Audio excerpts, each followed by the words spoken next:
Salam sejahtera kepada tuan-tuan dan puan-puan dan juga sahabat-sahabat.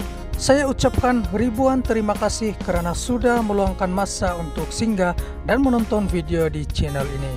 Saya amat menghargai sokongan anda semua. Soal tarif disebut oleh Pandan semalam. Tarif elektrik. Yang betul, keputusan Pentadbiran yang lalu ialah menaikkan tarif elektrik. Kertas draft Jemaah Menteri sudah disiapkan. Dari tanggungjawab kami sepatutnya hanya melaksanakan.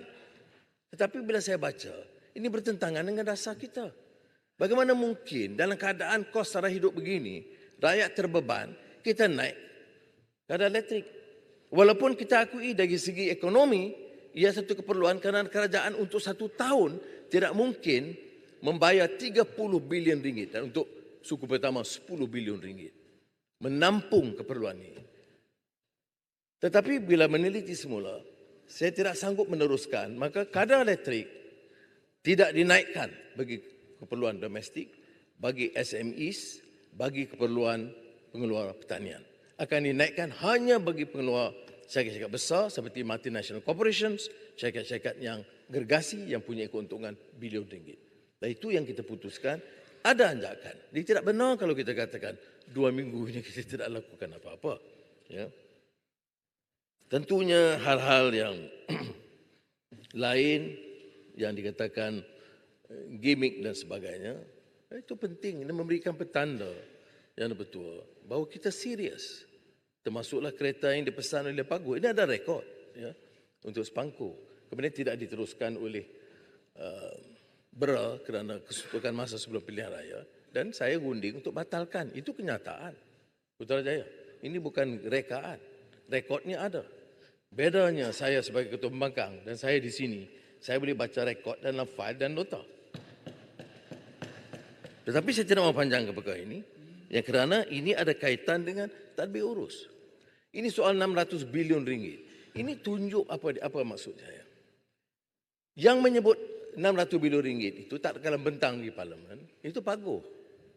Yang pertikaikan adalah ketua pembangkang pada ketika itu. Kerana wang KWSP dan wang moratorium dimasukkan untuk menunjukkan kepada rakyat kita belanja banyak. Tetapi sebenarnya tidak. Yang saya bangkitkan tentang isu penyalahgunaan kaedah ini tanpa ketelusan, guna darurat, ingat ya, darurat untuk memberikan kelulusan tanpa tender. Ini kerana nak betulkan supaya ini jangan diulang oleh pentadbiran sekarang. Pentadbiran sekarang tidak dibolehkan meluluskan projek tanpa tender. Jadi contohnya 92 bilion dari 600 yang diberikan tanpa tender. Dan sekarang ini dalam siasatan SPRM, jadi saya tidak akan mengulas lebih daripada itu. Tapi percayalah, tidak bersih seperti mana yang dia gambarkan selama ini. Jadi bersih itu hanya dalam slogan. Tapi tidak sebenarnya kerana ini akan dipantau dan laporan awal telah terbukti untuk tidak point of order. Saya ingat usul yang dibentangkan ini berkaitan dengan usul yang telah pun ditablkan di atas meja. Jika dilihat isu yang dibahaskan ini adalah isu berkait dengan jawapan apa yang dibangkitkan dalam usul semalam.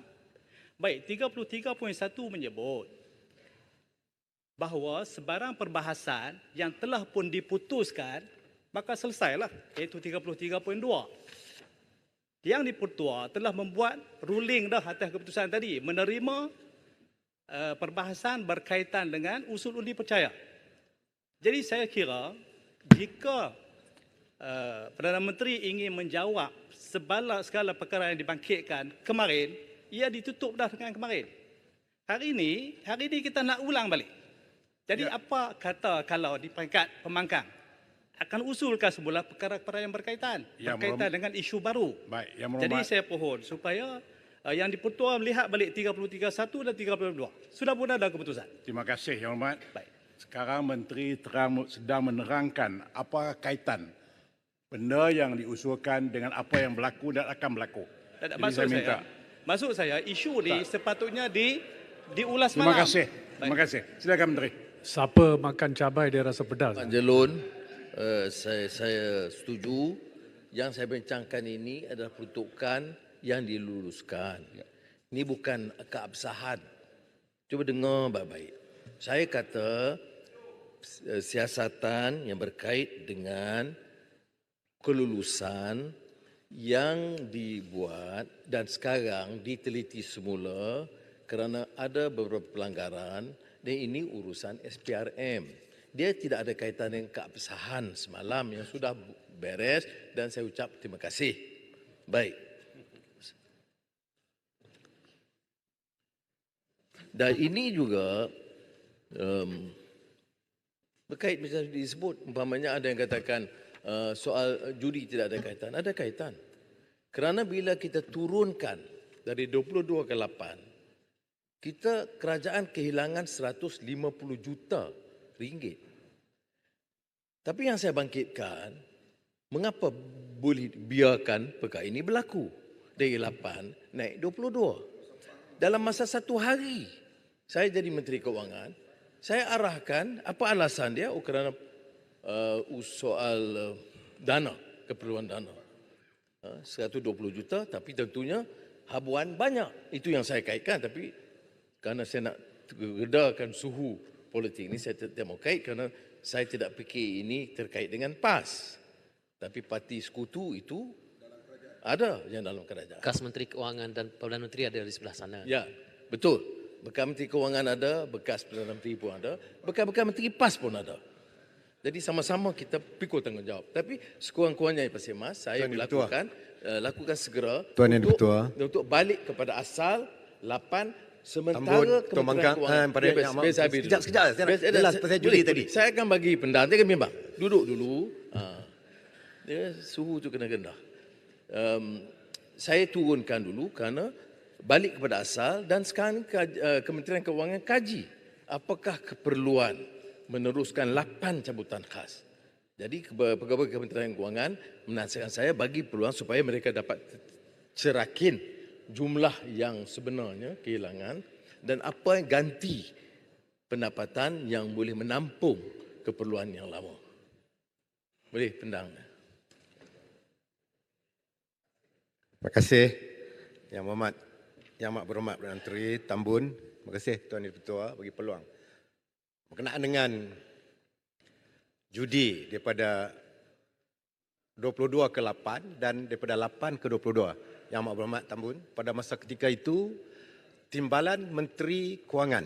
Saya bertanya masa nak lulus.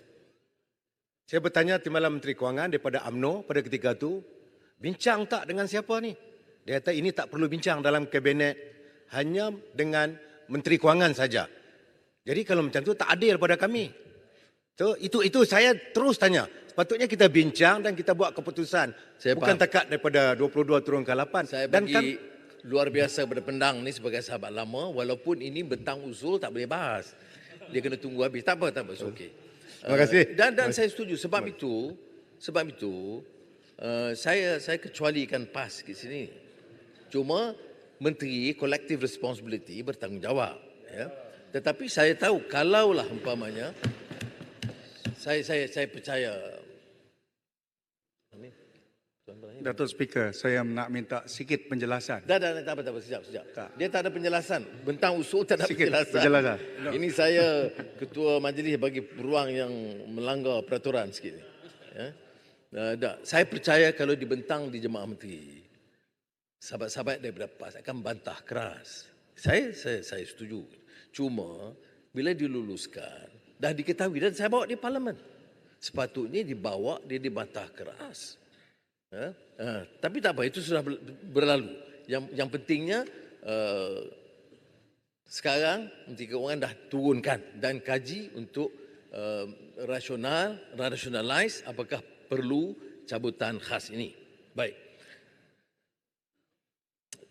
Kita melihat sekarang sentimen ekonomi berkembang dan baik, tetapi unjuran kita untuk tahun ini Tahniah juga mantan Menteri Kewangan kerana prestasinya sedikit lebih baik daripada apa yang diunjukkan 65 kepada 7%. Dan juga begitu kadar pengangguran. Saya mewakili satu pandangan ekonomi yang tidak sangat terpukau dengan angka. Kalau kita sebut kadar pengangguran 36% bunyinya baik, tetapi bagi ratusan ribu yang menganggur itu tidak sebaik yang kita sebutkan di sini. Sebab Sekian saja perkongsian pada kali ini. Terima kasih kerana sudah klik dan menonton video ini sampai habis. Kepada yang baru di channel ini, jangan lupa untuk tinggalkan like, share, dan subscribe. Bye-bye.